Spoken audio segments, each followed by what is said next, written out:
Welcome to my mommy's podcast. This podcast is sponsored by Olipop, a company reinventing the idea of soda. It's no secret that most things that we think of as soda are not so great for your body, with the massive amounts of sugar and often added artificial ingredients. But Olipop is a new kind of soda that tastes just like the sodas we grew up with, but unlike other sodas, it's packed with natural ingredients that are actually good for you and that help keep your gut happy too.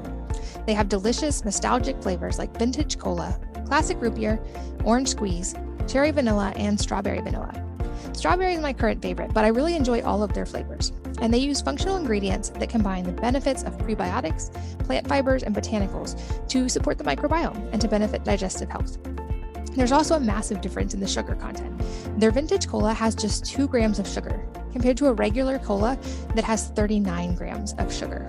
All of their products are non-GMO, vegan, paleo, and keto friendly, with less than 8 grams of net carbs per can. And they're so confident that you will love their products as much as I do, that they offer a 100% money-back guarantee for all orders placed through their website. We've worked out a special deal just for Wellness Mama listeners. Save 15% off of your purchase. I recommend trying their variety pack if you want to find what flavors you love the most. This is a great way to try all of their flavors, and you can grab it at drinkolipop.com/wellnessmama or use the code wellnessmama to claim the deal.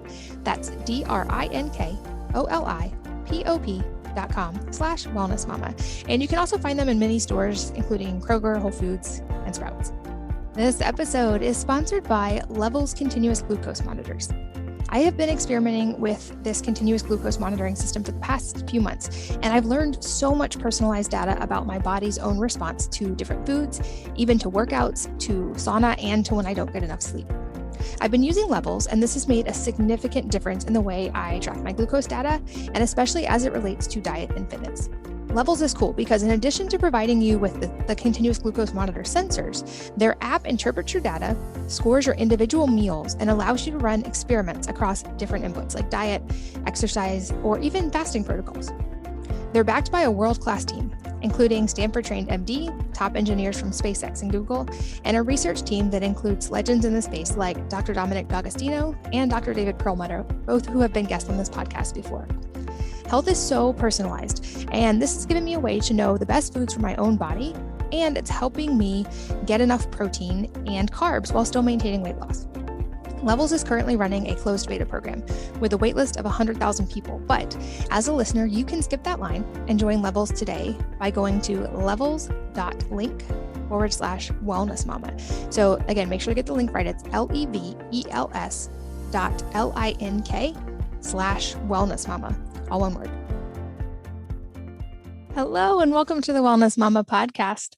I'm Katie from wellnessmama.com and wellness.com. That's wellness with an E on the end. And this episode goes deep on the differentiations that set women apart on the physiological, limbic, somatic, biochemical, and psychological levels when it comes to health and really to a lot of things. And I'm here with Sara, who is a holistic Czech practitioner and a counselor, and she's a women's health researcher from Austin, Texas. She has a lot of expertise in a lot of different areas, but in this specific episode, we go deep on how the biological differences between men and women create problems when studies are looking primarily at men, why 80% of all autoimmune disease diagnoses are in women, and 90% of fibromyalgia diagnoses, why women are experiencing more anxiety and PTSD than men, why 2/3 of Alzheimer's patients are women, how many things in our modern environment are designed specific to men, which can cause problems because our biology and physiology is different. So we're interacting with our world in a different way. And she also makes some really, really surprising points related to things like the link between breast cancer and certain emotions, and walks us through some exercises to help get unstuck. There will definitely be a follow-up with her because we didn't even have time to get into at least half of the questions I had for her. And I want to talk to her again about a lot more of the emotional and psychological impacts of some of these things. But as a starting point, this episode really goes deep on understanding the differences biologically between men and women and how we can use these to help us be more effective in the medical and health world in addressing all humans where they are more effectively. So let's jump in and join Sara. Sara, welcome. Thanks for being here. Thanks for having me. I am so excited for this topic because I think it's not talked about enough. We know in the medical field, for instance, that there is not enough focus on the difference between men and women in even just medical studies, and how women are often even excluded from studies because things like our hormones make us more difficult to have as a control group. And so often things are tested on men, and then women are just kind of treated as lighter men when it comes to pharmaceuticals. And I think the medical community acknowledges that this is an issue, but hasn't really figured out how to address it yet. And my audience is so many women, and I hear from so many women who don't feel like they're heard or don't feel like they're getting answers when it comes to their health concerns, or being told that that's normal, or we've all had like layers of that. And so I'd love to start by kind of diving in the idea of the unique design of women, and how I know you've done work with the psychophysiology side of this to overcome female specific health concerns. And like I said, I think that's such an important topic right now because it's just not being addressed adequately in the medical field. Mm-hmm. Right. Well, just as sort of a launching pad for this topic, one thing that I found very, very interesting when I was doing a lot of my research was, even 5 years in, this was in 2015, I found a study, it was just kind of buried in there, was in Frontiers of Immunology, that showed that females develop a more intense innate humoral and cellular immune response to viral infections, and as well as vaccinations. And so this was also specifically compared to the male subjects. So basically what I was saying is their sex hormones differentiate and differently affect the immune responses to the viruses and the specific binding to the hormone receptors that are expressed in the immune cells. So we do have hormone binding receptors in our immune cells, and those differently express across the board between male and female. And so they found that estrogens have an immune stimulating effect. So then later, I had found another study that confirmed that estrogen compounds in females were able to stop the replication of viruses, whereas the estrogen compounds in males did not. And so the fact that they do have these studies, they have this information, they have the data, they are looking into things like this, like gender differentiations. However, it takes, 10, sometimes 20 years for this literature to get practiced and on the desks of physicians, into curriculum, even longer sometimes to get into medical curriculum. And so this could take, up to 20 years for even to be in practice, in clinical practice, clinical curriculum. And so we know about it, but it's just kind of sitting there. And in the meantime, we're still being looped in to this large group population of the average 160 pound, 5'10" male in terms of collecting our data when we're getting our lab work done, in terms of being written prescriptions, in terms of being vaccinated, and in terms of being assessed and, cared for by our providers in all aspects, across the board and everything, even when we go to the gym and we're being given, training programs. We're just all data across all of the board is, all therapists, all trainers, coaches, care providers, physicians, we're just kind of looped into the average, 5'10", 160 pound male. Which even that statistic is always interesting to me, because I would guess that's based on probably outdated data as well. The average male now, I would guess, is probably larger than that as well. So the men probably aren't even benefiting from these recommendations at this point. Yeah, it's more, like what you kind of should be around that average height, weight. Yeah, correct. Yeah. Yeah. And I definitely have seen data as well, like you mentioned, on that lag in application. So we have studies, but then it takes a long time for those things to actually show up in practice. And I think that's a big reason I've advocated for so long, people being their own primary healthcare provider, because we each, especially if we have a health concern, we're going to have the most vested interest in ourselves and also know our symptoms and what's going on the best. And unfortunately, that means often we need to do the research and work with practitioners who are on the same page versus just kind of outsourcing that to a medical professional, which I think has kind of been the old paradigm. But I think this is also really important and timely right now because equality is such a big topic.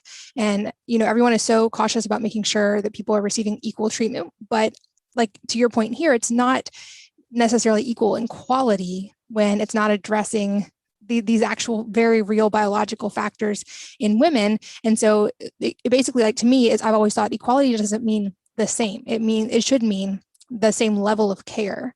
And I don't feel like that's happening in today's world either. Yes, it's hard I always say women don't need equality. We need equal quality. And that's sort of this phrase that I've repeated a lot over the years, and it's hard for many people to wrap their minds around, especially women, especially those in the groups of feminists. And so, and the reason it's hard for them to wrap their minds around is because we've had so many waves of feminism that have done a lot of work that have gotten women so far ahead. They've done such great work, and I don't want to discredit that or minimize that in any way. So it is difficult to wrap your mind around that phrase. And what I mean by saying we don't need equality is because we are not equal. We're just fundamentally, we are not equal. We're not the same, because that's what equal means, is being the same on that level. And we're just not, we are not the same. And I really want to draw awareness and attention to that fact, is that women are not the same. We can rise to the same and equal level of performance and output and intelligence and all of those things, but not on the same path, not in the same way. We need to draw attention and awareness to that. We don't need the same equality of all of these things. We need equal quality to the way that we are given attention to our human experience. We need to understand that when we're paying it's almost like watering down our human experience by saying we need equality, because we're erasing our voices and the human experience by doing that, by removing ourselves from our femininity, by removing ourselves from the strengths and qualities that we do carry as women, and those differentiations and the cogitations that we bring as women. We kind of remove ourselves from that by trying to be equal to men. And that in turn, we're hurting ourselves, we're killing ourselves, we're creating diseases. I mean, we have 80% of all autoimmune diseases and diagnoses are women, and 90% of all diagnoses of fibromyalgia are women. 2.5 times, the women have 2.5 times the rate of OCD and anxiety and depression. And that also is including statistics of post-war veterans. So that just is going to say that women are working so much harder to push themselves to be equal to something that they are not equal to. And that means we're bypassing something and detaching ourselves from a huge part of what we are as a human. And that creates a disease. So there's so much more to that. Even 2/3 of Alzheimer's patients are women. So when you think about what is Alzheimer's, I mean, it's losing of the mind. And what does that mean metaphysically? So, even heart attacks and heart failure in women presents different symptoms.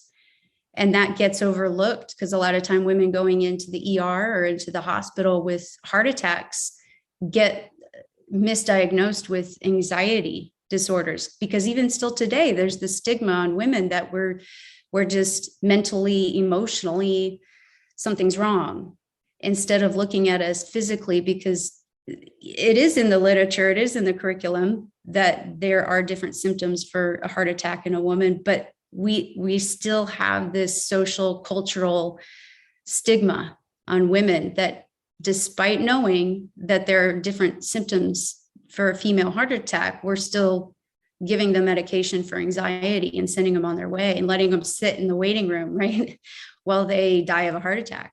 So these things, while they sit in these studies and this literature is out there for 20 some odd plus years and not making it into the medical curriculum, we're being failed. No one's paying attention while we're out there trying to do it for ourselves, but also we don't know. And so as we're fighting for it, we're becoming angrier and angrier. And that's a very masculine thing to do, further pulling ourselves away from the feminine and who we are as humans. And so, and as to your point, trying to be so equal and sensitive to, I guess what's very prevalent now is sex and gender. That's kind of a big thing now. And, something that's come up is transgender and all these different types of sexual expressions, which are it's relevant and valid. However, represent less than 1% of the world population. However, we're now getting rid of definitions and vocabulary. And, midwives, nurses, medical staff are being taught and trained to not even say breastfeeding. They're being trained to say chest feeding in order to be more sensitive to the trans community that may be, because of that psychological, I guess sensitivity of what they go through, wishing, because they identify as a woman, but they don't have breasts. They wish they could breastfeed. They want to have that. And so that can cause them pain, understandably. However, we're talking about way less than 1% of the population. And now women who are women and identify as women who do have breasts now can't say breast and now can't identify with their breasts. So we're really have allowed the pendulum to swing so far the other way. And we're losing our identification as women and the human experience as a woman. And that's a very dangerous cliff to walk on the edge of. Because as I was just pointing out, the diseases that we are so high in the marks of, it's getting worse and worse. We have higher rates of injury, higher rates of pain, higher rates of, we wait longer in hospitals and ERs. We pay more for medical costs than men. We pay more for health care, for medications. And as I was pointing out earlier, if a man and woman go into an ER, the woman's going to wait longer because we're seen as more exaggerating pain. Whereas a man goes into an ER with pain, they're like, men will not, we're seen as like, the man's not going to go unless he's really in pain. They see him right away. So a woman tends to be forced to wait. So there's just so much across the board where even today, 2021, it's like, yeah, women have more equality, but we don't. We really don't. We're not being seen for really all the differentiations that we truly do have. And you look at everything you use on a daily basis, for instance, just your phone or the keyboard that you're typing on, the door handles that you use, the equipment at the gym, the stairs you walk on, the buttons you push, everything was designed based on the average male measurements. Your musical instruments, they've done studies on this too, like pianists, classical pianists, female classical pianists have 2.5 times the rate of overuse injuries in their hands because the piano keys are designed for the handspan, the male handspan. You're the same as the phone that's designed for a male handspan. Can you guess which items that you use on a daily basis? The only ones that are not designed based on male measurements still today. Only 2. Oh gosh, I don't know. I would guess maybe something to do with what was a traditional female realm, like in the kitchen or cooking or something like that. That's one. Kitchen utensils. And there's one more. It's really funny. Oh gosh, I don't know. Shopping cart. Oh wow.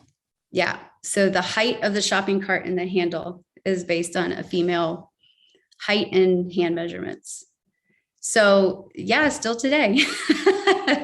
It's like, so everything else is designed for the average male measurements. And so if you think about, we're so used to even women using all of these things, we don't think twice about it. We're not thinking about it. But when you think about arthritis and the rate of women who experience osteoporosis, osteoarthritis, and arthritis, it far outweighs the diagnoses in men.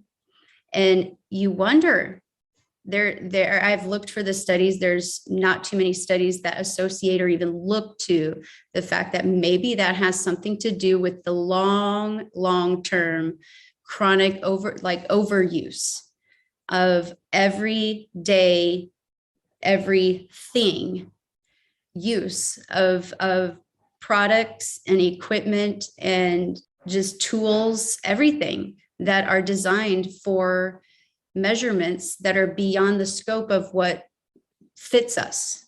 So we're overextending and overusing unconsciously all the time, our whole entire lives. And it makes you wonder, is that why we are the ones with our arthritis and bone loss? And because we're overusing, don't know it. We're just used to it. And so that's why I always say, just because it's common doesn't mean it's normal. We're just told it's common. It's just common for women to have this. It's common for women to do that. So just because it's common does not mean it's normal. And that's a failure in our research and design. It's a failure in our science. It's a failure in our medical community. It's a failure in our fitness and health industry that we don't look at that. We just say that these are the common things that happen and occur in women without going, why? Instead, we're like, let's just take out these organs. Let's just give you the medicine. Well, if your bone is deteriorating, it's not the steroids in your body that are missing, but we're injecting you with steroids. Well, I'll tell you, if your bones are deteriorating or your colon is inflamed, I promise you it's not because your body is missing steroids. Something else is causing that. Something else is the root of that. But that's what we're doing to women and humans also in general. So, but that's why I get really passionate about this work, is because women are highly affected on 2 times the rate, 3 times the rate. We're autoimmune disease, pain, we're at 80%, 90%, and no one's going like, it's just common, without going, why? And then addressing that. It seems like, we're just creating these compartmentalizing these specialties and surgeries to remove organs and inject things and put implants in the body, and looking at it as we're just replacing the body with systems, and looking at it as little pieces of systems, and replacing the woman with little pieces of puzzles and systems. We're like, we'll just take this puzzle piece out and we'll replace it with some mesh, not thinking, well, what is that going to do to her long term? So yeah, it's just, we're removing the identity of who we are. We're erasing the woman. And that's scary to me. It's scary. Like, what is that going to look like in 20, 50, 100 years? What would that look like? Yeah. And I mean, like you mentioned, I think we've clung to this idea of equality, but linked it to being the same. And we're afraid if we let go of that version of equality, that it's saying that women don't have as much value. And that's actually the opposite of what, when we, like, to your point, look at this data. And I think not only is it possible, but we absolutely can and need to respect the dignity and the psychological experience of every person, especially including women. And to your point, including the transgender community, who are navigating a whole separate set of circumstances in both of those areas, and who also have very high rates of a lot of these things and of suicides, and they're navigating a lot. And I feel like they deserve to be looked at in that the things they're navigating very specifically as well, but so do women. And we can do that without denying the cellular differences within the human body. And we can actually help people more when we do that. So I'd love to get into some specifics about maybe female specific training and medicine across that does take into account like our different life seasons and hormones, and like where's a good starting point for women when it comes to understanding these differences and then being able to tangibly work to make changes once we understand them. Yeah. Well, so let's say, there are women who are very tall.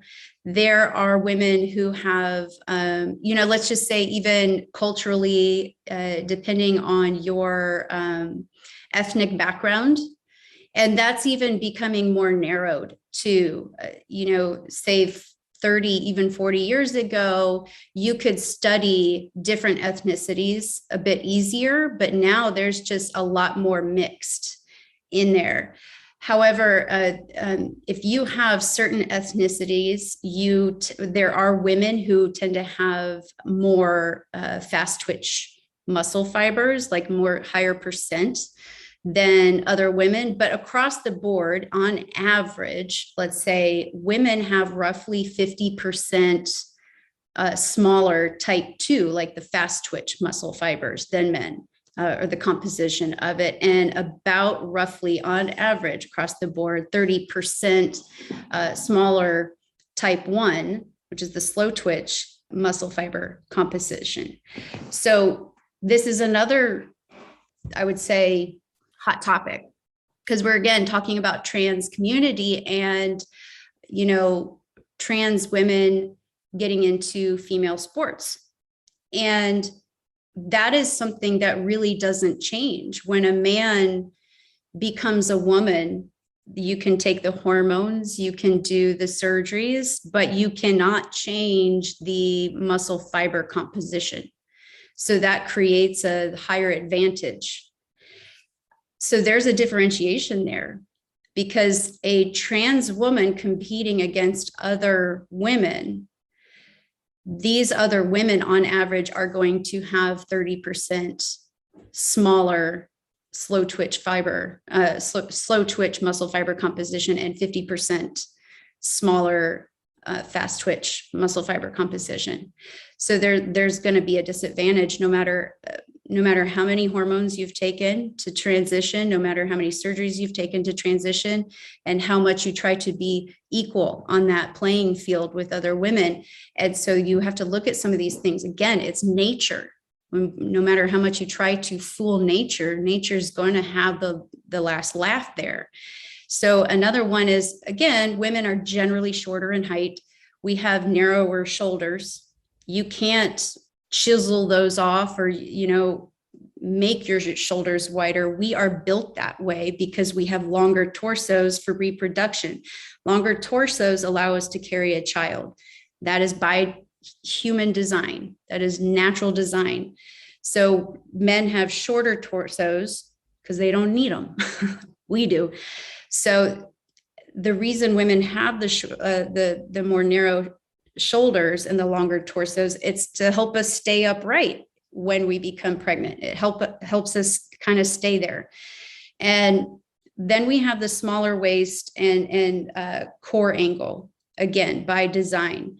So then when you're looking at training equipment in the gym, and it's all kind of designed for male measurements, and you've got those big, wide Olympic bars, those are designed based on the shoulder width and rib cavities of men. So women, when you see women in CrossFit pulling these bars up, it requires so much more core control and stabilization of the spine. And that's why you see them all taped up. You got more women with more shoulder injuries, spine injuries, because it's that bar is way too wide for them, way, way, way too wide. And then you've got, women have smaller joint surfaces. We've got more rates of glute inhibition because of our pelvis. We have different shapes in the pelvis, and lower torso to upper torso inequalities in our muscles. So, and that's due to a wider pelvis and our breasts. So that causes like a little bit of inequality of how we're standing and where the muscle is distributed. So also by design, we have increased joint laxity, and that allows for us to grow and come back when we're pregnant. Whether a woman becomes pregnant in her lifetime or not, that is in there because she was born a female. That's just, it's by nature. So we have more joint laxity, which leads us more prone to injury. And we have to be aware of that. We are more hypermobile. And our muscles, also a good thing to be aware of too, is our muscles are favored by estrogen. So during certain phases of our cycles, during reproductive years, when estrogen peaks mid-cycle, for example, and then it'll go up a little bit right before our periods, and then it tanks again. But our muscles are favored by this. So we have more speed, endurance, agility, and also workout recovery. We recover a lot quicker than men. So we tend to also present certain postural dysfunctions that are not usually looked at due to breasts, due to pelvis, due to joint laxicity and hypermobility. That's the forward head and the kyphosis, where our back is a little pronounced and the pelvis is tilted forward. And so there's this we pay so much attention on glutes, but we're not really even activating the glutes. So instead we're usually activating our hamstrings most often, and because we wear high heels. So women wearing high heels a lot, that makes us quad dominant. So we're using our quads all the time. It leads to a lot of ankle injuries, leads to a lot of low back pain injuries. And funny enough, because it's all on the same nerve pathways, it can lead to incontinence, sexual discomfort when we're having sex. It can lead to IBS, like constipation. And, because of the postural dysfunction it puts us in. And then we can't activate the glutes. And the glutes are those big muscles that support the spine. And when the spine is not being supported, what is the spine? The spine supports that core. And what is in the core? Pretty much every single organ in the body. So vital organ, right? So we don't think about these things in terms of like how different women are, but not only just high heels and our lifestyle and what we do, but we think about postnatal orthopedics and the fact it's so rare for a woman to have her pelvis examined after birth, and actually examined outside of just checking for infection and tears. And if you have to have stitches, just making sure that there's no infection there. I mean, actually looking at the tissues and the organs and the muscle function, it's not examined. And surely insurance doesn't pay for that. They don't even think to. But the trauma to the musculoskeletal system and the organs and the tissues and the fascia and everything that has just occurred during birth, and there's no assessment that has been done there. They're just like, here is some Tylenol and send you home in 2 days. And oh, by the way, you just get back to regular activities in 6 weeks. Like you just had your body ripped in half and 6 weeks, you're on your way. But if somebody has an orthoscopic knee surgery, and we're talking like a surgery that is exploratory, that is like the size of the pin here on the top of my pin, you get 6 months of physical therapy, pain medications, and like all kinds of stuff. Like there's a huge disconnect because we're still looking at this like women have been giving birth for, since forever. So we don't get that kind of care. But what we don't consider also is the fact that like hundreds of years ago, we had, what we called maidens and women are surrounding us who would take care of us. And the woman who gave birth, she didn't get out of bed for weeks. She didn't get out of bed because she healed. So, but nowadays the woman's up and out of bed in a couple of days, doing things, taking care of other children. and the family and the home. And so this is why we're seeing so much injury and problems, and removing the uterus and removing the cervix and removing the ovaries, and all incontinence. Again, it's common, but that it's not supposed to happen. Yeah. Oh my gosh. Yeah. I'm making so many notes for the show notes. And to transition a little bit, I want to make sure we have enough time to talk about this side as well, because I think it might even be more important. I have a note from you about the metaphysical correlations to physical symptoms and chronic illness. And when you talk about women having such higher rates of a lot of these chronic illness, it makes me really think like what's going on in that side of things that's really having an impact as well. And I have firsthand experience with this when I've been in the health world for now 15 years and had dialed in the diet and the training and was running spreadsheets and worked with every practitioner. And my health problems didn't start to resolve till I delved into the inner emotional side. And I had discounted that side for years because I had been told by doctors like, oh, it's just in your head, or this is normal again.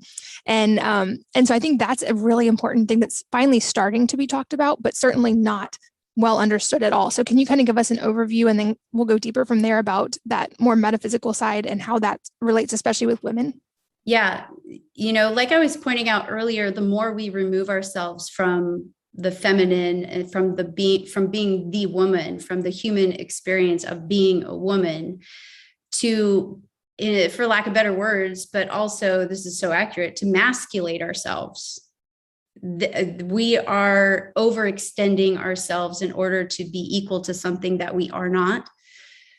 We're hurting ourselves. So there is the psychological, but also the very, irrational yet rational, what we rationalize to be direction that's leading us into.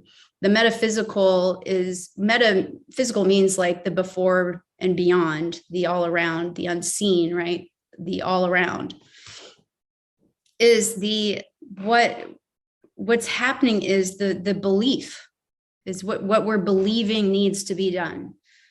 And that is all based upon, really, it's subjective. It's based on these belief systems that all have really shaped how we interpret our world and others around us.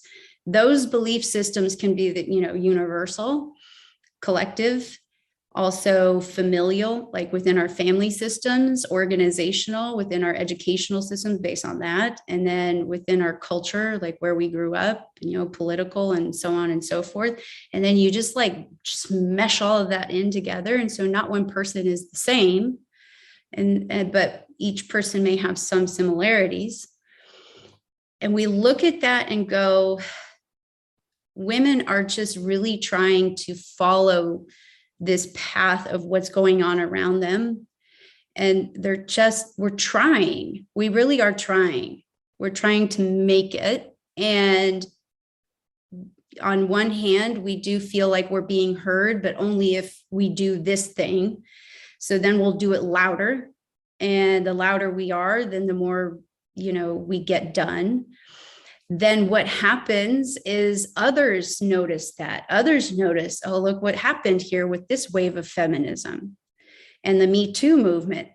That happened. So other groups that need to get something done, they follow suit. It just becomes a mimic of cultural movements that use rage and outcry to get things done. But then if everybody's trying to be equal to something that they aren't, we're erasing everyone's identity. We're erasing everybody's natural expression of who they came here to be on this earth plane, whatever you call it. And that is the metaphysical part of it.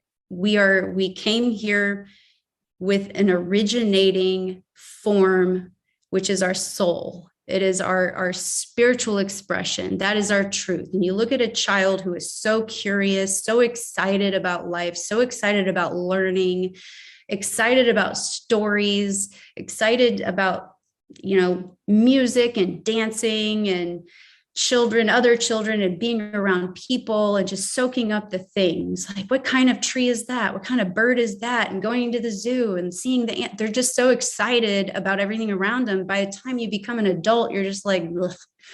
You're just sitting at a desk and you're like, ugh.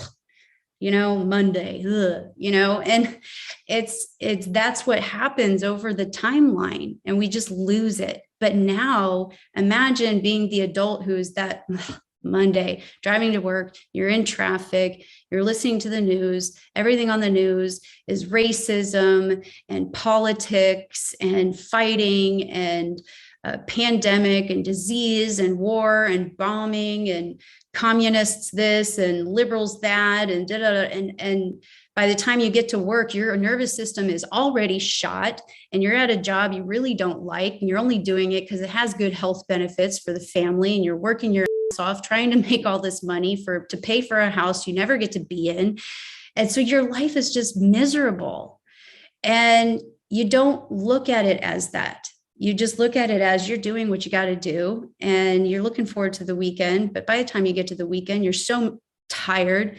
So that's the average human being.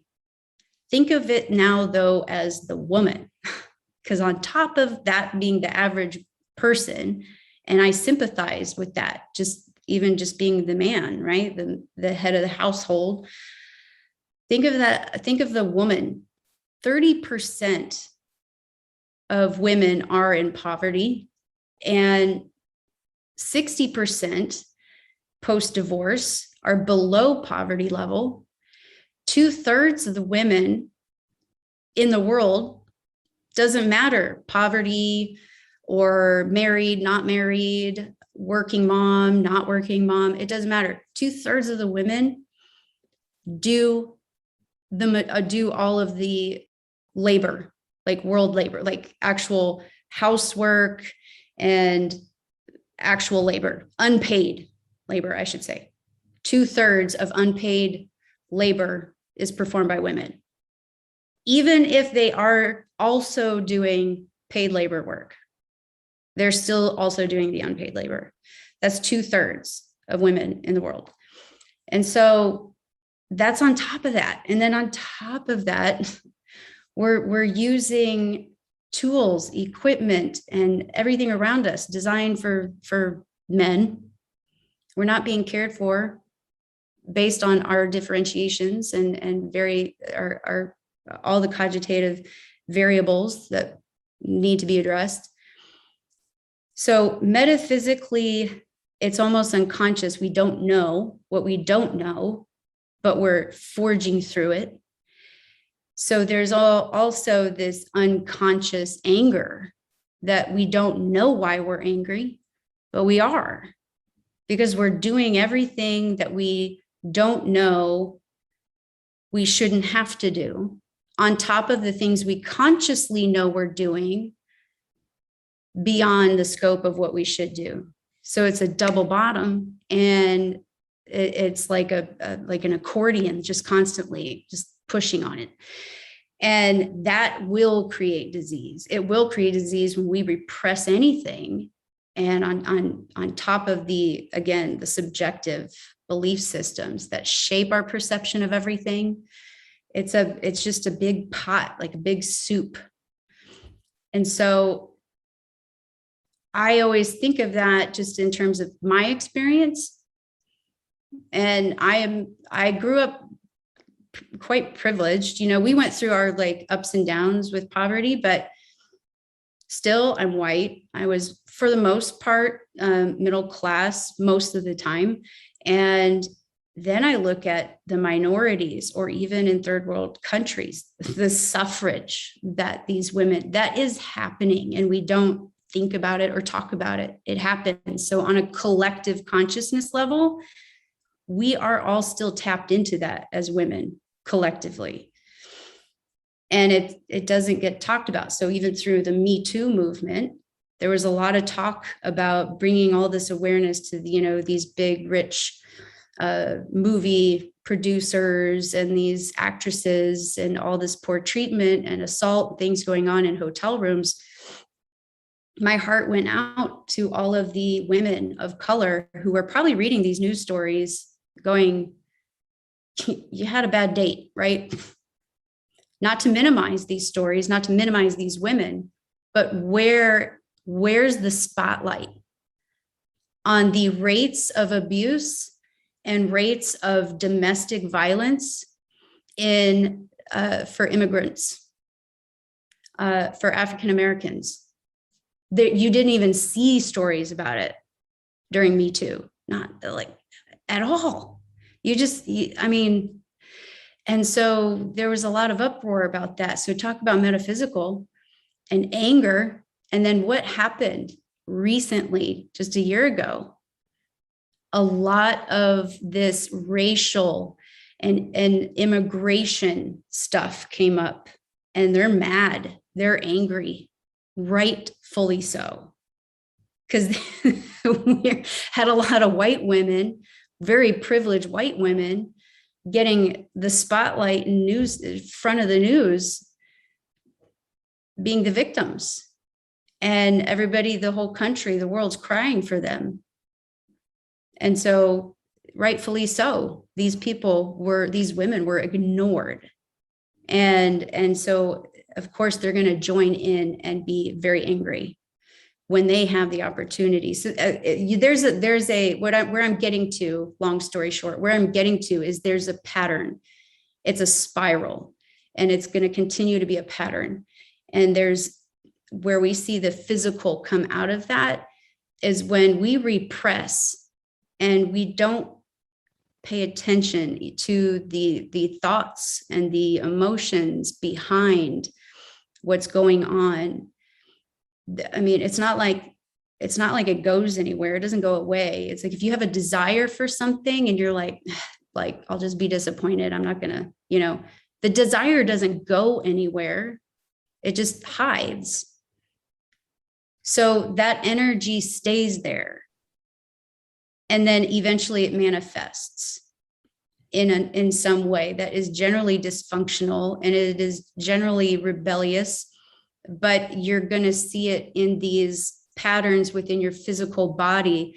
And autoimmune disease tends to come from the feeling that you are not worth taking care of, that you don't believe you're good enough. That is the most common behind that. Any autoimmune disease, any endocrine disruption or dysfunction, I'm not good enough.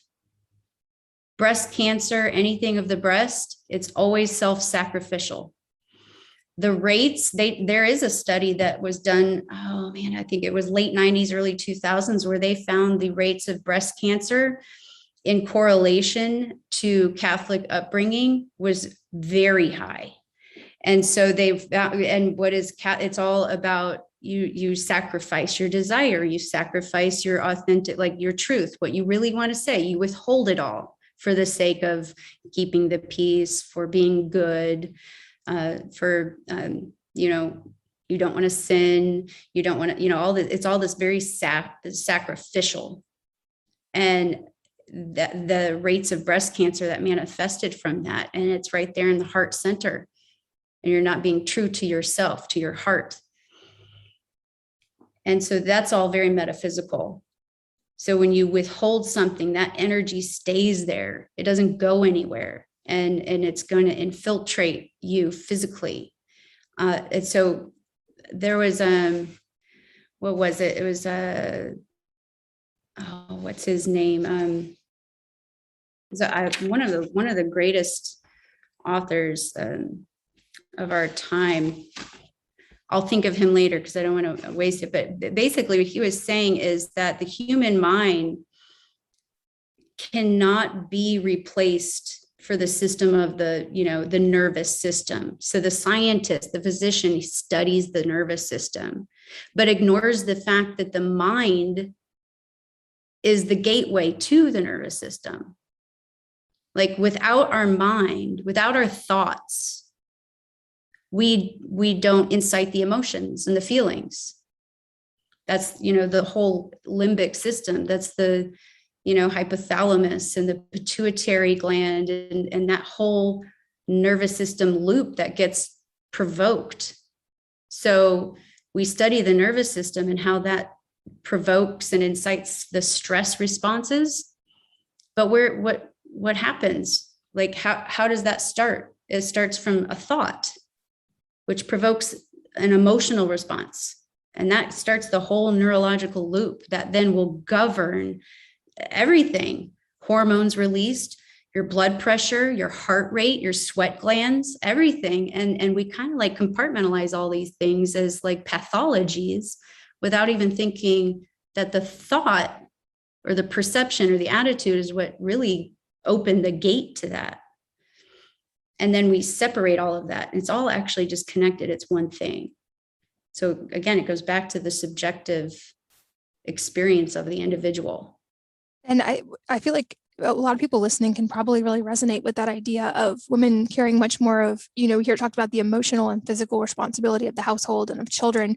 That does tend to, on average, fall much more on women. And it's often talked about that emotional labor imbalance that exists. But I think maybe it's harder to intuitively feel that, like the emotional connection that you just talked about, that emotional repression, and how that very much can exhibit in physical symptoms. And like I said, I knew the health side so much, and I ignored for so long the possibility that my emotions could be contributing to health problems. And when you say these things, I can certainly understand and feel very viscerally that feeling I used to have of not being worthy of love or being taken care of, and how that manifests very much in my body, and how I wasn't doing a lot of things to take care of myself because I didn't feel worthy of that. So for anyone else that's resonating with, how can we start to break those patterns or like unpack that and break that cycle? Because I'm sure so many people listening are probably really resonating with some of the things you just said.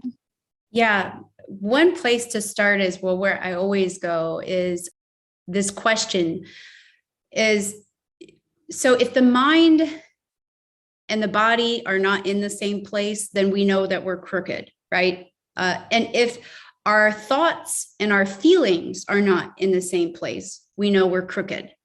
And crooked doesn't always mean like you're naughty, you're bad, right? We just know we're not in alignment. Something is off. So the consciousness and our unconsciousness are not meeting somewhere, right? So something likely in our subconscious is not matching our consciousness. So like consciously, we know we are worthy to be loved, but something in the subconsciousness is either triggering a thought that doesn't match it, or it's triggering an emotion that doesn't match it. And so we'll do like an exercise of, think about something that really creates an emotional response from you. Like for people, it's just think of hot topics, right? Whether it's Joe Biden or Donald Trump, or whether it's pro-vaccine or anti-vaccine. Think of something that incites an emotional thing. Your in-laws or your mom, your dad, right? So we just start talking about something that gets you triggered. And then we ask some questions. What are your thoughts about da, da, da, da? How do you feel about da, da, da, da, right? And then you begin to ask questions. Now let's think about that in terms of your intimate partner, your children. And we look at the patterns when we go through what I call the adult attachment form. And you'll see how the way they answer questions regarding their parents and growing up, their spiritual philosophies versus their relationships, there will be some patterns, but then there's something where I will catch it off guard. Something doesn't match here.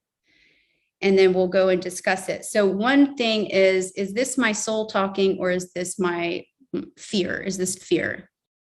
That's a long drawn out process. But if you want to go for your viewers, let's just do a short exercise, right? If you're stuck, right? One thing you just ask yourself, is that true? Is this true? Like, do you have all the facts to prove right now, is this true? So your mother or a friend texts you something and the tone of the text is like passive aggressive and you receive that as they're mad, you can ask, is that true?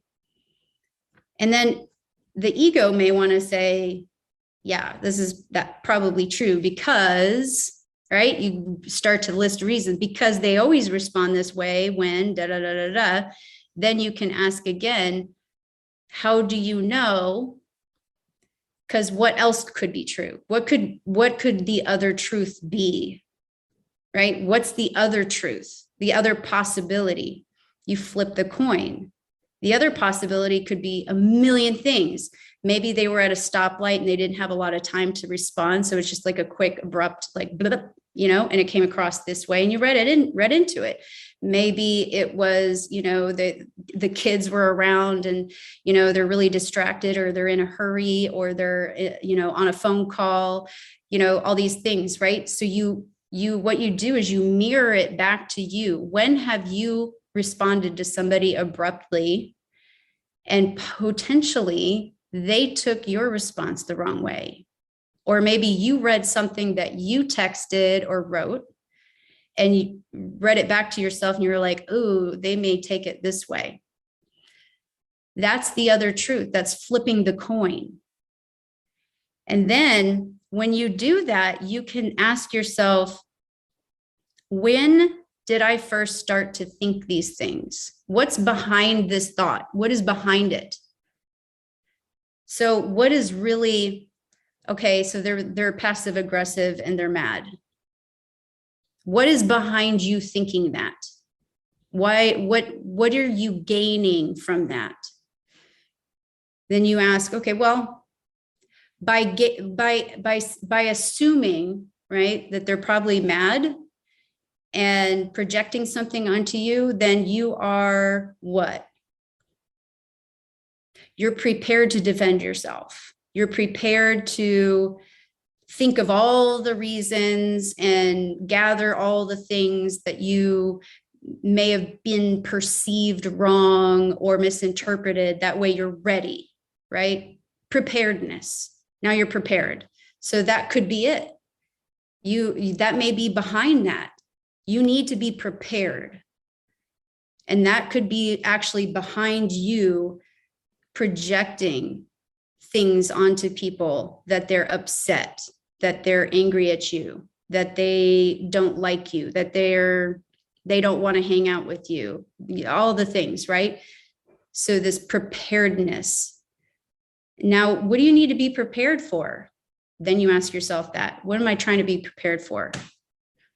Rejection. That next question you ask, when was the first time I can remember or recall in my earliest memory feeling rejected? And you just start working yourself back from there. And you try and recall, like, as early as you can as a child, feeling rejected.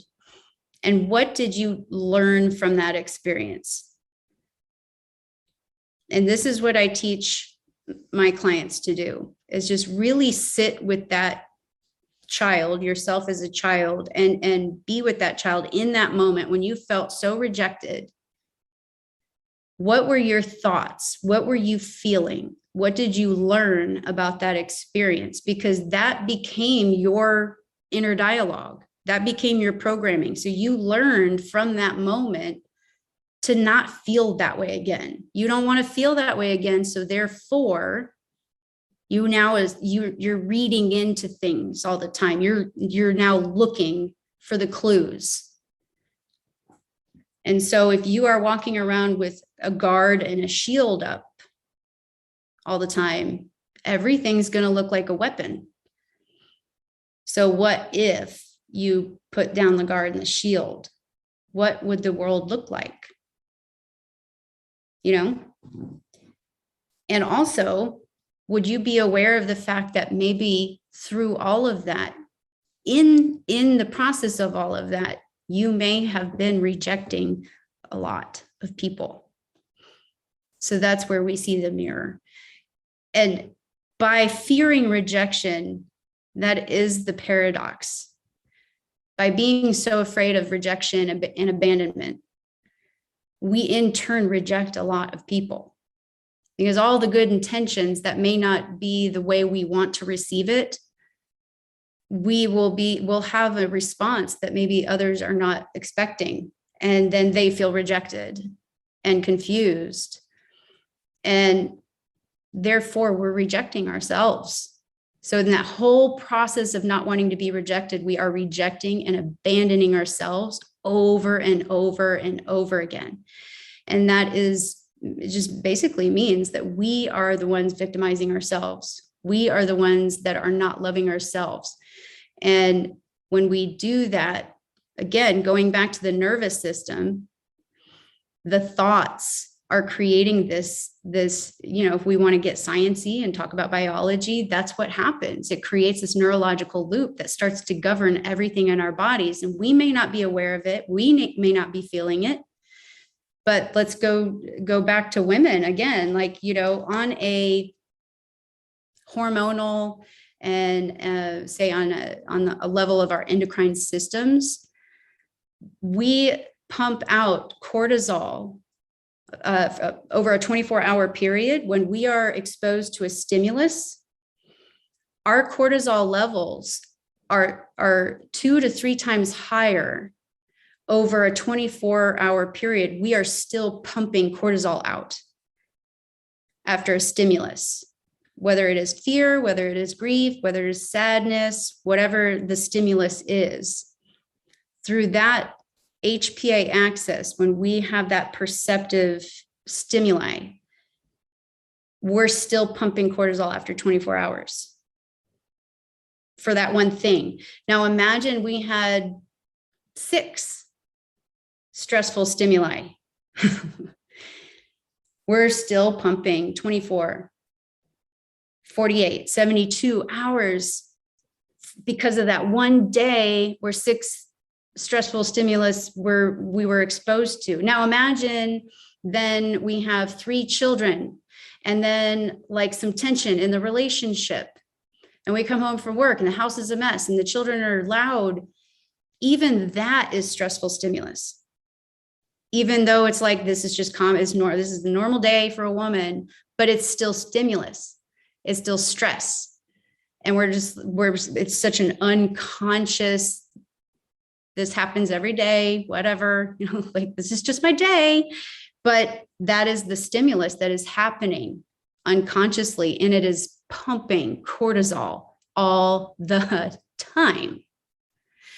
And let me see if I can find the photo, and I'll show you even from the study where they took blood levels from the man and the woman. I think I have it marked here. And they showed, oh, here it is, what it looked like.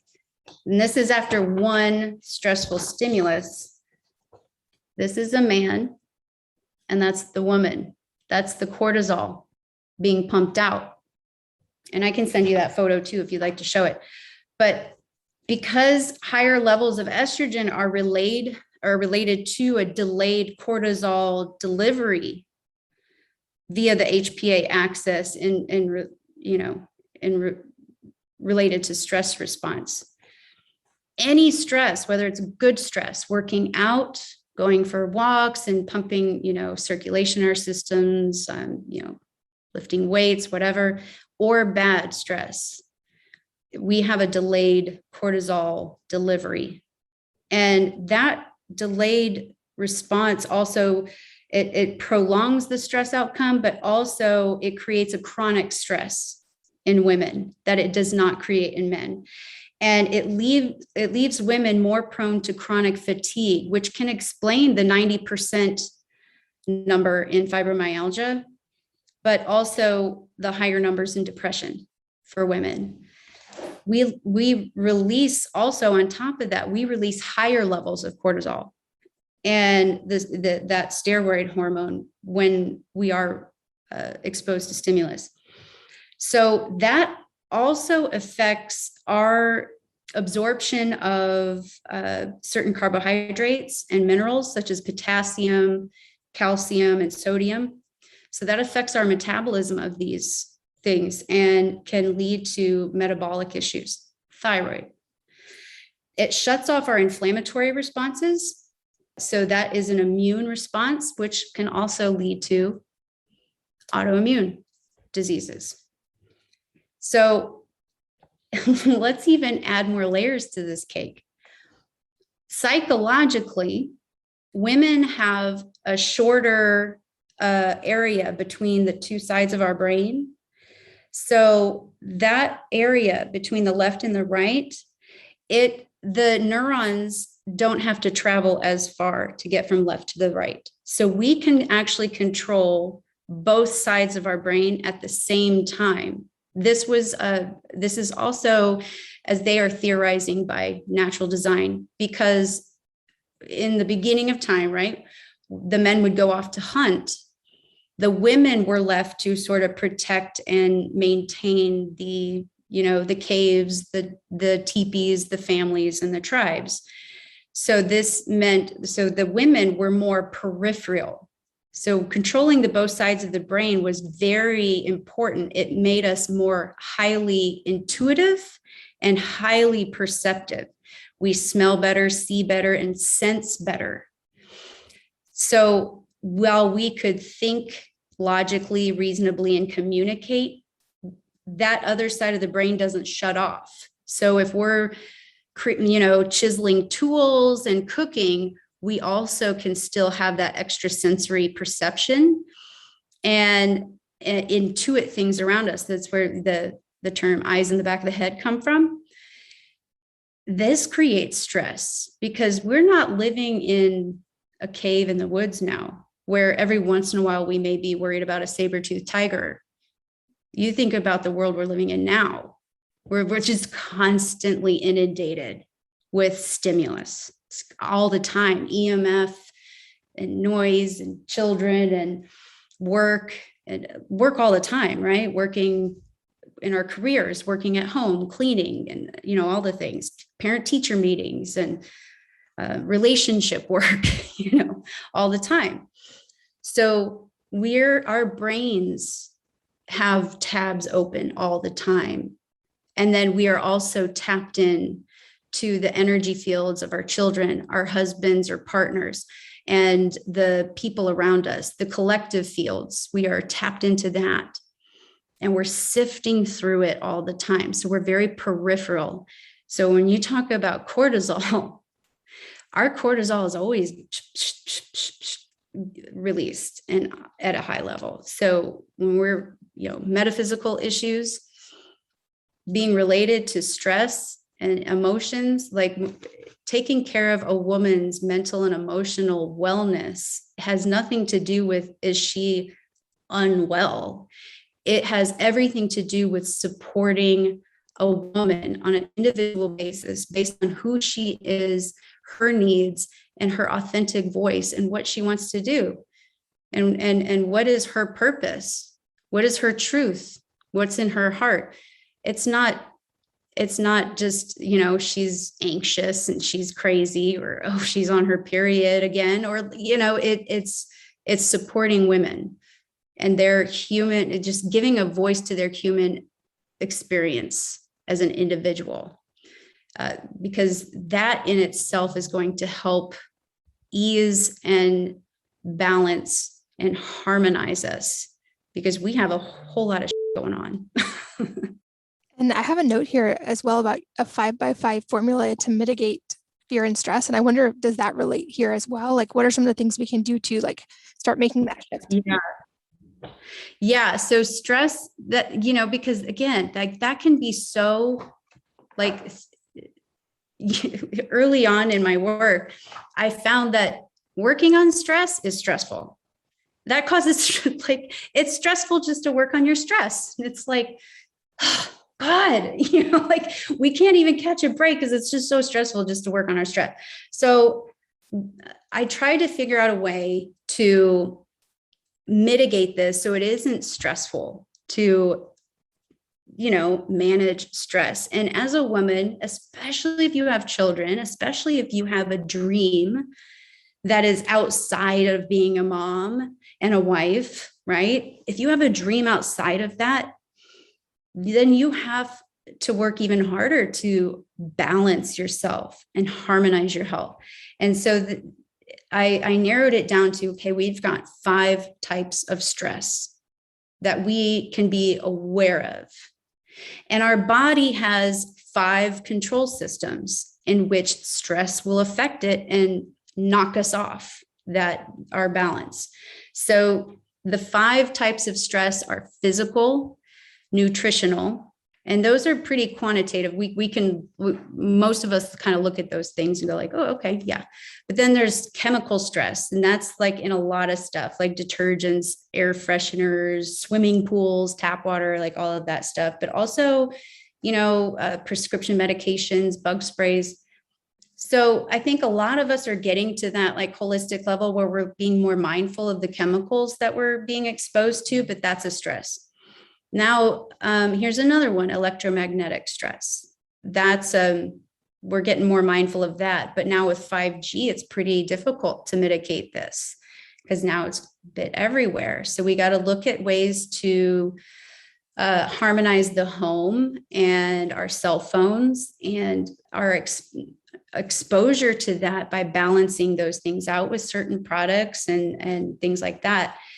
Then we've got psychic and mental stress. Now, that's not something we can get rid of. Like, that's not going to go away ever. Just working on our self-development and our spirituality and pursuing our dream and all of that is just going to be psychic and emotional stress. So we just have to learn how to like have little buckets of need to, should, and have to. Like, this is something I have to do. It's not a compromise type of deal. These are the routines, the rituals, things that I have commitments to. And then this bucket is I should do this. This is something I should do because it's good for my health and wellness. But it's not a really like urgent kind of thing. These are like wishes, right? And then there's the bucket, like, I need to do this because if I don't, right, if I don't, there's a consequence to that. Like, I need, for my psychic, mental, emotional wellness, I need to eat 3 meals a day, or I need to eat 5 small meals a day. You'll know by being in awareness of yourself. I need to drink more water for my emotional and psychic wellness, because when I get dehydrated, like, all these things happen. I need to sleep. I need to take a break at this time of the day. I need, like, that's the I need bucket for your psychic wellness. And then there's the have tos, which is like, this is the like time management thing. Like, these are the things that I am committed to, such as the soccer practices and the eating dinner with my family, So you know that anything within those timeframes, you're not compromising those things. So outside of that, you can be flexible. So have tos, need tos, and I should. So if I accomplish my have tos and needs, then I'm going to get to some shoulds for my own sake, right? So we got to all the stresses, nutritional and physical. I forgot to mention the physical stress. There's good and bad. You're either working out too much or you're not working out enough. So if you're not moving enough, that is stressful. If you're working out too much, that is stressful. And so you have to gauge with your own physical awareness of your body, of whether you're doing too much or not enough. And so if you're having a hard time recovering after workouts, you're doing too much. And, if you're sore and achy in the mornings, or by the end of the day, you're not moving enough. Nutritional stress is, are you eating the right foods? It's like when you're eating, what you're eating, how you're eating too. If you're eating in the car in a rush, you're probably experiencing nutritional stress because your digestion can't work like that. So then there are the 5 main stress control systems. So once we have those kind of like marked up, the 5 stresses, that's for us to be aware of. Be aware of these things. Let's be mindful of these things. However way is good for you. You can draw a picture of the 5 stresses and have them somewhere that you're going to see them all the time, whether it's a refrigerator, or like in your office or whatever. And like, okay, I'm being aware of these things or whatever. Now we have the 5 stress control systems. Number 1 for me is the limbic system, which is what we were just talking about before this. So your nervous system isn't going to get activated unless you're thinking, perceiving something, unless something is stimulating a thought or an emotion that incites this neurological feedback loop that then begins to govern all of your thoughts and your behavior in certain ways. So that's the limbic system. And this is part of the brain that involves our, behavioral, emotional responses, and especially in parts of things like related to survival, like feeding, caring for others, fight or flight. Then there's the hormonal. That's the second stress control system. And we can usually attend to when this is a bit off for us women, especially. This is part of the endocrine system. And this is all of our glands that produce hormones that regulate metabolism, growth, development, sexual function, reproduction, sleep, mood, as well as many other things. But you're going to be able to tell when your hormones are off just based on, body temperature, sleep rhythms, your mood, your throughout the day. Is your mood like erratic throughout the day? Is your energy, up and down throughout the day? And how's your body temperature being regulated throughout the day? Can you self-regulate your temperature? And metabolism has a lot to do with all of those things too. But are you needing to drink coffee in the morning? And do you need something at night to get you to sleep? That's a big indicator. Your hormones and your endocrine system is way off, and you need to do something very quickly because that's a slippery slope.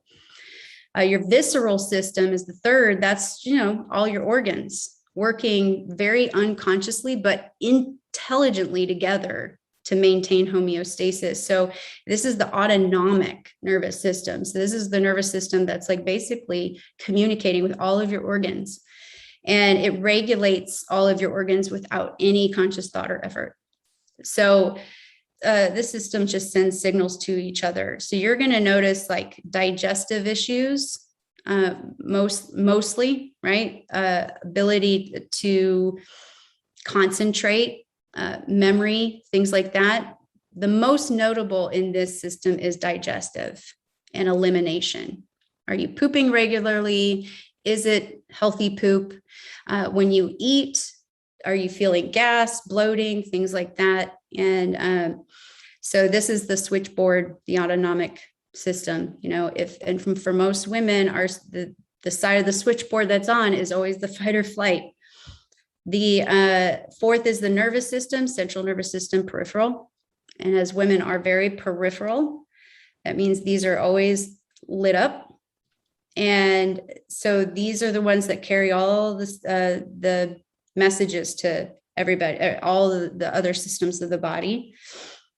But what governs the nervous system is our perception, our subjective perception of the world. So much work can be done with all of the ones that I just listed, limbic, hormonal, visceral, and nervous system, if we work on our perception of the world. Because usually this is all conditioned, subjective to how we were raised, influenced, conditioned within our family, within our educational organizations, by the movies we watched and the churches we went to, all of those things, and that don't necessarily serve us now. And if we work on these things, it can very much change everything about the way our nervous system works, because all of that stuff in terms of how we perceive the world and look at the world doesn't, and very unconsciously, by the way, doesn't match our conscious waking world anymore. It doesn't match our conscious waking thoughts and beliefs anymore. And it creates this like inner conflict. And so when we explore that and individuate from that, then we literally can just eliminate that stimulus from our nervous system, just right there, and eliminate all those biological and physiological responses that impact our endocrine system all the time. And it's just such a subtle thing happening all the time. So simply doing that, the working on all those belief systems is so important. Very, very important to the nervous system. The last one is musculoskeletal, because as I said, as we pump out such higher rates of cortisol, that affects our metabolism and it affects our mineral absorption, which in turn will affect our bones and our soft tissues and our ligaments. And we're already at a disadvantage there. So we will see higher rates of injury and bone loss and arthritis and pain and postural dysfunction. And if we, have surgery, slow wound recovery and repair, things like that. So it's so important for us to work on all of the things above there. So just even having a mindful understanding of these 5x5s, just very, very simple little categories of the 5x5, and having them in a conscious awareness, not even being an expert about them, just having a conscious awareness of these day to day and just checking in with yourself, can just go a long way, such a long way for women. Made a lot of notes on that one too. Those will be at wellnessmama.fm. This podcast is sponsored by Olipop, a company reinventing the idea of soda. It's no secret that most things that we think of as soda are not so great for your body, with the massive amounts of sugar and often added artificial ingredients. But Olipop is a new kind of soda that tastes just like the sodas we grew up with, but unlike other sodas, it's packed with natural ingredients that are actually good for you and that help keep your gut happy too. They have delicious, nostalgic flavors like vintage cola, classic root beer, orange squeeze, cherry vanilla, and strawberry vanilla. Strawberry is my current favorite, but I really enjoy all of their flavors. And they use functional ingredients that combine the benefits of prebiotics, plant fibers, and botanicals to support the microbiome and to benefit digestive health. There's also a massive difference in the sugar content. Their vintage cola has just 2 grams of sugar, compared to a regular cola that has 39 grams of sugar. All of their products are non-GMO, vegan, paleo, and keto friendly, with less than 8 grams of net carbs per can. And they're so confident that you will love their products as much as I do, that they offer a 100% money-back guarantee for all orders placed through their website. We've worked out a special deal just for Wellness Mama listeners. Save 15% off of your purchase. I recommend trying their variety pack if you want to find what flavors you love the most. This is a great way to try all of their flavors, and you can grab it at drinkolipop.com/wellnessmama or use the code wellnessmama to claim the deal. That's drinkolipop.com/wellnessmama. And you can also find them in many stores, including Kroger, Whole Foods, and Sprouts. This episode is sponsored by Levels Continuous Glucose Monitors. I have been experimenting with this continuous glucose monitoring system for the past few months, and I've learned so much personalized data about my body's own response to different foods, even to workouts, to sauna, and to when I don't get enough sleep. I've been using Levels, and this has made a significant difference in the way I track my glucose data, and especially as it relates to diet and fitness. Levels is cool because in addition to providing you with the continuous glucose monitor sensors, their app interprets your data, scores your individual meals, and allows you to run experiments across different inputs like diet, exercise, or even fasting protocols. They're backed by a world-class team, including Stanford-trained MD, top engineers from SpaceX and Google, and a research team that includes legends in the space like Dr. Dominic D'Agostino and Dr. David Perlmutter, both who have been guests on this podcast before.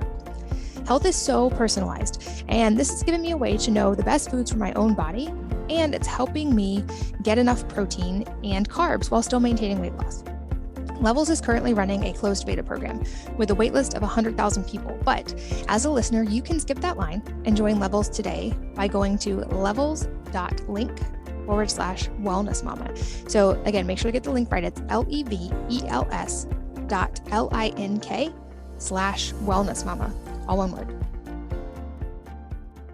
Time-wise, I feel like there's still so much more I want to go into with you, especially like the shadow work in the inner child side. And I feel like if you're willing, that could be its whole own second episode, because I feel like it deserves plenty of time. But I want to respect your time and the audience time today. So a couple quicker questions I love to ask toward the end is, I think we've already kind of delved into the misunderstandings when it comes to your area of expertise, but any particular advice that you want to make sure you leave with the women listening today? Yeah. One of my biggest things that I give advice for, and we touched a little bit on it, so I will leave you with this, is anytime you have a thought, ask yourself, is it true? Even if it seems true, I always say, question yourself. I do it to myself all the time. I do it every day. I always question myself. The biggest challenger you should have is yourself. Compete with yourself. Always try to outgrow yourself, outgrow your thoughts, outgrow your beliefs, outgrow your feelings. And because it's so easy for us to be objective and observers of others and how they're kind of misaligned, doing it wrong, and how they are, because we're detached from their outcome. We're detached from their emotions. However, that's easy. It's easy. What that is showing us is what we are often missing in ourselves. So always outgrow yourself, challenge your thoughts, challenge your feelings, question yourself, always, constantly, and write down your dreams if you can, because if you do that and really explore those, that is truly, in terms of universal symbolism. Read Carl Jung. You'll never need a therapist ever in your life. I know that's bad for my job security, but if you study Carl Jung, write your dreams down, free therapy right there. And read books written before 1989. You'll get so much more. That's it. That's my advice. I love that advice. And speaking of books, I think you're going to have an unconventional answer to this question as well. But I always love to ask if there is a book or a number of books that had a profound impact on your life, and if so, what they are and why. Yeah, definitely do. I'm asked this a lot because I do read a lot. And so people do always want to know what my one book is or author, et cetera. And knowing that I am a researcher and I read a lot, I mean, I have so many books, but my answer is that there is no book. And I came to this realization because I am obsessed with books. I am obsessed with reading. I'm obsessed with learning. And I'm obsessed with knowing. And that's the problem. That is my problem. My problem is this obsession of knowing and having more information. And that is a big problem in the world today. And so my answer to this question usually is in the form of a person, which would be Paul Chek. And so I like to think of him also as a human book anyway, because he's just, you could ask him a question and he would reference a book, tell you what page it's on and which paragraph. He is a phenomenon, but he is the man who taught me to find the wisdom within myself. Now, that doesn't mean that I don't read anymore. I love reading. I love researching. Researching is my jam. But he was the one who, because I am so serious about questioning everything and not trying to land on one answer and being so firm in this answer and opinion or theory, that took me down the rabbit hole like Alice in Wonderland. Is he taught me that books are really, truly other people's ideas. They're other people's thoughts. It's other people's work. And usually that comes from other people's thoughts and other people's work. There are really no original thoughts and ideas when you're reading a book or a program or whatever. The real true wisdom comes from you, your heart. And so if you're seeking something, especially if you're trying to explore growing, learning about you, yourself, you need to be inspired. You have to look within yourself. You have to turn this off and meet yourself somewhere here. because this is where the true wisdom is. And he even made me go on a learning fast. I wasn't allowed to read, learn, study, take a course, nothing for 4 months. It was the most difficult thing I ever did. And that is when I wrote my course. And so real wisdom is here. And so no real books. If you really want to grow yourself and be inspired, right here, this is your book, your heart, open it. I think that's a perfect place to wrap up for today. We will promise of a round 2 to go into a lot more deeper topics beyond this. But Sara, thank you so much for your time. Like I said in the beginning, this is such an important topic, and I love voices like yours that are helping illuminate it. Absolutely. Thank you. And thanks as always to all of you for listening and sharing your most valuable resources, your time and your energy and attention with us today. We're so grateful that you did. And I hope that you will join me again on the next episode of the Wellness Mama podcast. If you're enjoying these interviews, would you please take 2 minutes to leave a rating or review on iTunes for me? Doing this helps more people to find the podcast, which means even more moms and families can benefit from the information. I really appreciate your time, and thanks as always for listening.